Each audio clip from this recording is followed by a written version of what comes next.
Hello friends, my name is Brian Moshiri and welcome to our channel. By my side is my beautiful wife. Hello guys, my name is Jen. Karibuni sana to the channel. Yes, and as you can see, today we're going to have a very interesting discussion. We have a very hot and steamy topic to talk to you about.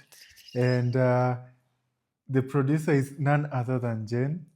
She took the reins and she has been organizing how this video and she's going to be producing today. So what do you have in store? I'm passing over to you. Oh, thank you. Bwana Brian Mshiri. Anyway, guys, today I'm the one who is dereva. Yeah. Leo mi ndio dereva, and today we are talking about intimacy and disability. I know it is a hot topic.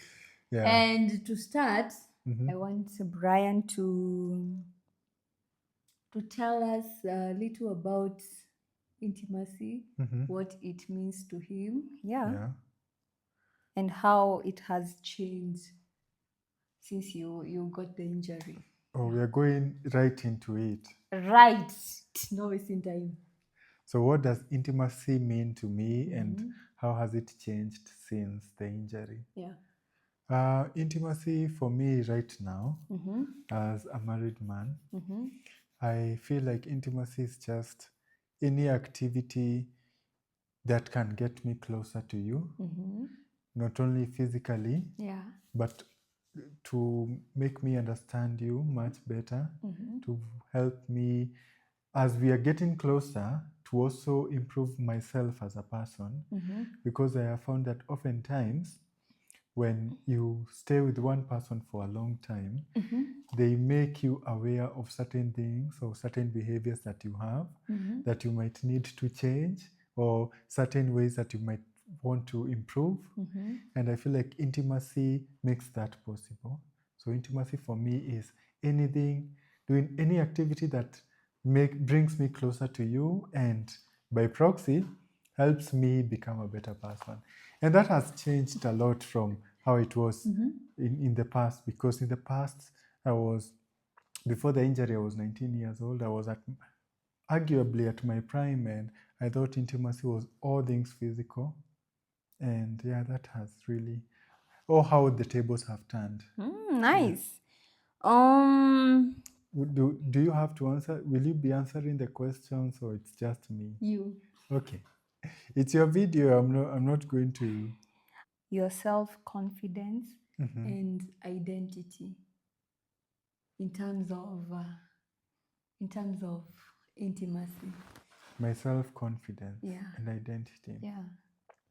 Okay, I would say I wasn't very confident in intimacy, especially after the accident happened, because as a man, there are certain things that you measure yourself with, and most of these are physical, your physical attributes and your physical abilities, even when it comes to intimacy.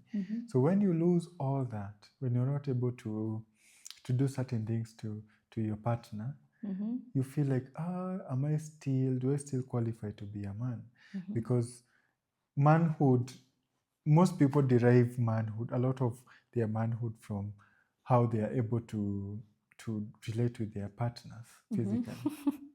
So when you take that away from a man, who is he and how is he supposed to figure out how to have a positive self-image of himself?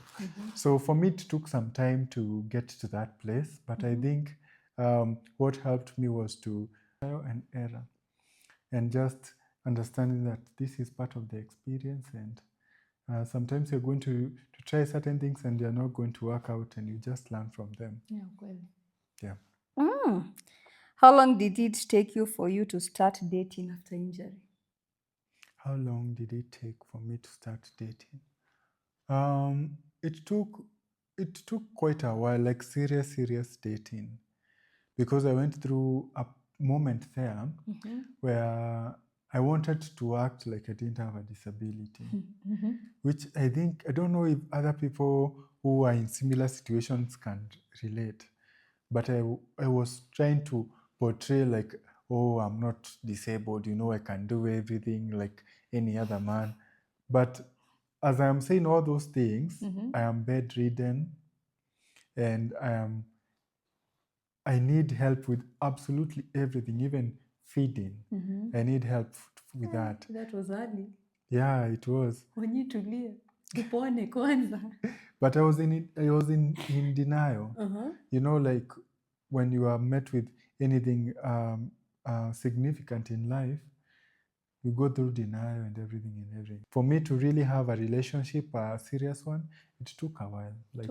Like 1 to 2 years. Yeah. What led you to want to rediscover your intimate life again? In relation to us, yeah. Not really. I would want to speak in relation to us. Okay. What made me want to rediscover? To rediscover intimate. Nilikuwa nataka you describe from the moment ulipata injury. Oh. Like unaweza niweka hapo, yani tu generalize, okay. Not specific. So naweza sema what inspired me is just to want to live a full life and not to miss out on certain things that my peers were experiencing, just the human experience. And now when it comes to you and I had to get over certain parts, certain insecurities, so that our intimate life can be smooth and can grow. Because I knew if I came to this marriage or this relationship with so many insecurities and a lot of self-loathing, I was going to be, it was going to be like a wall for us to connect and to have the intimate life that I would want us to have. Because at the same time, I don't want you as a wife to feel like you're missing out on something. So that's why I want to, it helped me to heal faster. Yeah. How did we navigate intimacy when we started dating? That's just a question for me. Answer venye tu. How did we navigate? I think it was the willingness from me and you. I think we were both very eager and willing to experiment and to be comfortable with each other, right? But I feel like even the caregiving aspect really helped. Nilikuwa nataka kusema hiyo. Yeah. I believe when we started doing caregiving together, me and Brian, that is when our intimate life not improved. Yes. Yeah. Improved. And you don't always look at yourself very positively, and you are worried, will my partner see me and not like what they see? Will my partner see certain parts of my disability and rethink their decision to be with me? So yeah, when we started doing the care, I think it made me comfortable. It also made you comfortable by feeling like, so this guy sees that I'm capable. And for me, I saw, so Jane really wants this, because otherwise we wouldn't have been insisting on us doing care together. So that was a big part of it. Okay. On the same question, how does it look now? Our intimacy spans through very many experiences, if I may say. And it's not just limited to the physical part. I think I feel very intimate with you, like I was telling you this morning, when we are able to connect on an intellectual level, like when we are talking about ideas for maybe for work or maybe for content, ideas for even what you're going to wear, planning our weekends. When we are able to share that, I feel like, I'm really close to my wife.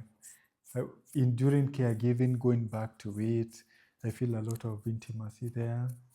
When we are watching movies or when we are just laughing and having a good time, making jokes. That is something that we do a lot.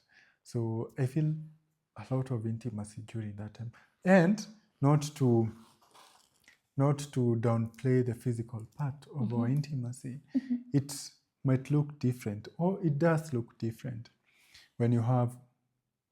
Please usiongee sana, unaharibu vitu zingine za huku chini. Okay, sawa. You're spoiling. Okay, sawa, nimewacha.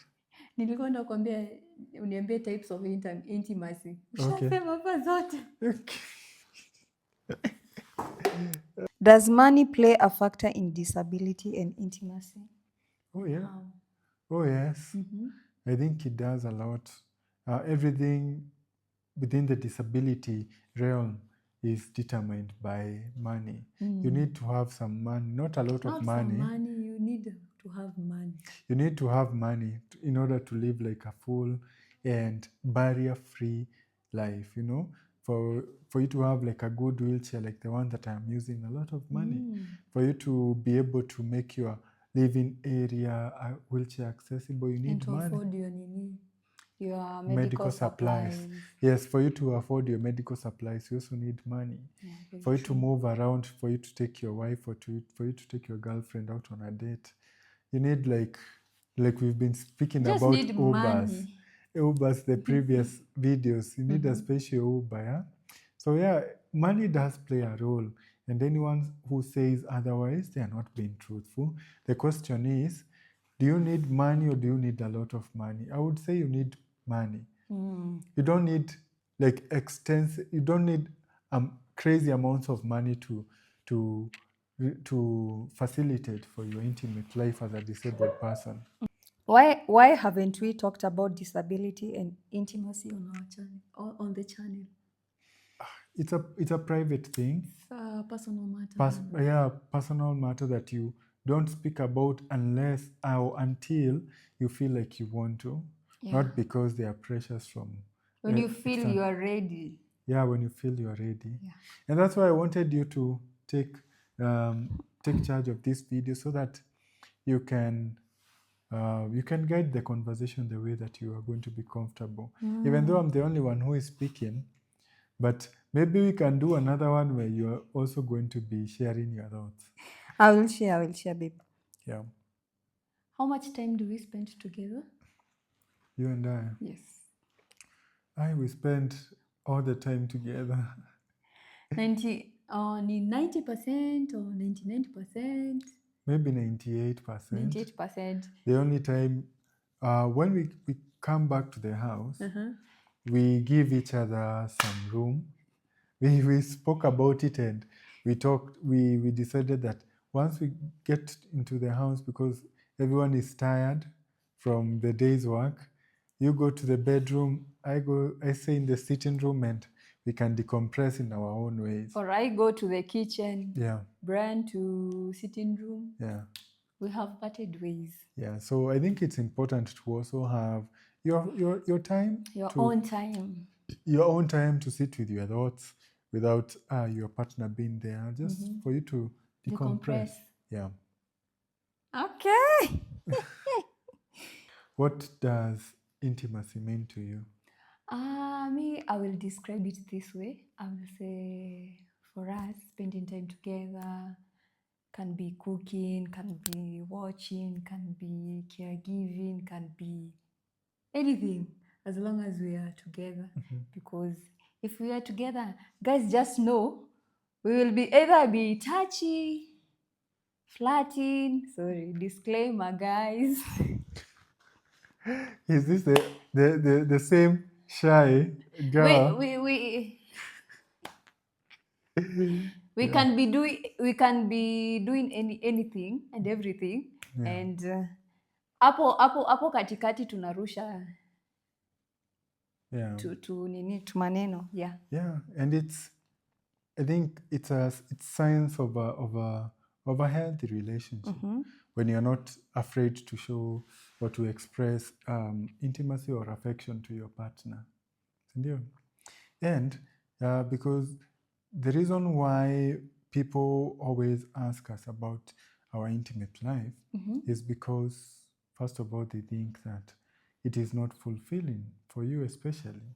So what would you say to women out there who are contemplating starting a relationship or getting in a relationship with a man who has a severe disability and they are concerned about how their intimate life is going to look like?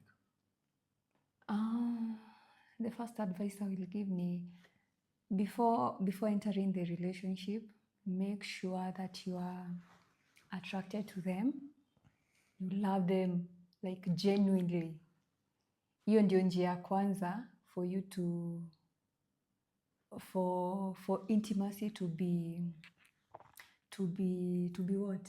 Yeah, for intimacy to work. Yeah. Secondly, you need to be an open-minded person and know what your partner can do, what he can't, what she can do and what she can't, and also communication.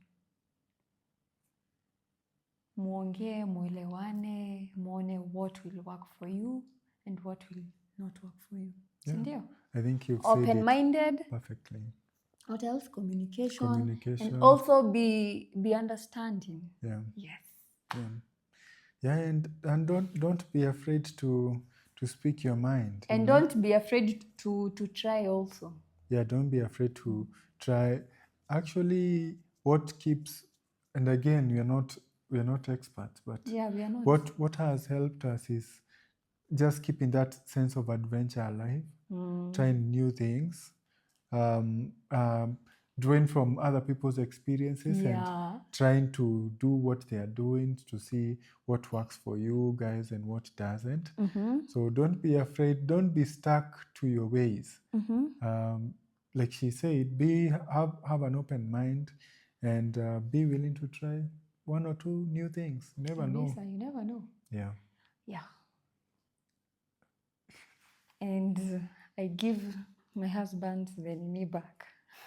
Yeah, I hope you guys have enjoyed that video. No, kwani imeishia hapo? Yeah. Ai.